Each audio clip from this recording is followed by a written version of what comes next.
உங்கள் ஃபோனில் UPI account இருக்கா? பல இடங்கள்ல போய் பொருள் வாங்குறதுக்கு அந்த மாதிரியான விஷயத்துக்கு நீங்கள் அதுதான் வந்து யூஸ் பண்ணிகிட்ருப்பீங்கன்னு நினைக்கிறேன். உங்கள் சொந்தக்காரங்களுக்கோ நண்பர்களுக்கோ பணம் அனுப்ப கூட அதுதானே யூஸ் பண்ணுறீங்க. அதே மாதிரி அவங்களும் உங்களுக்கு பணம் அனுப்புவாங்க. ஆனால் இந்த மாதிரி உங்களுக்கு சம்மந்தம் இல்லாத நபர் அப்படி பணம் அனுப்பி அது தவறுதலாக அனுப்பியிருக்காங்க, அனுப்பிட்டேன், அதனால் அதை திருப்ப அப்படியே அனுப்பி விட்ருங்க யூபிஐ மூலமாகவே அப்படின்னு சொல்லி கேட்டிருக்காரா? அது மாதிரியான அனுபவம் இருக்கா? இதுவரையும் இல்லைன்னா நல்ல விஷயம்.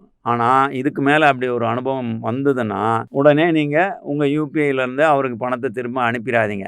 அது சின்ன தொகையாக இருக்கலாம், இல்லை பெரிய தொகையாக இருக்கலாம். எப்படி இருந்தாலும் அப்படி நீங்கள் அனுப்புறது வந்து உங்களுக்கு பாதுகாப்பானது அல்ல அப்படிங்கிறது எனக்கு ஏற்பட்ட அனுபவத்தை வச்சு நான் வந்து வங்கியில தொடர்பு கொண்டு வங்கி மேனேஜர்கள்கிட்ட பேசினபோது 2 மேனேஜர்கள் இதை உறுதிப்படுத்தினாங்க.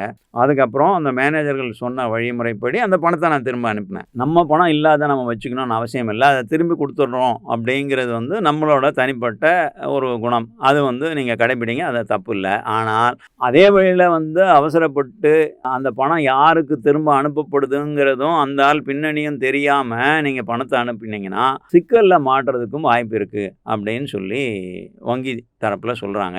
இது பற்றி ஒரு டீட்டெயில்டு வீடியோவை நாங்கள் வந்து போட்டிருக்கோம். ஸோ கீழே இருக்க லிங்க்கை கிளிக் பண்ணி அந்த வீடியோ பாருங்கள்.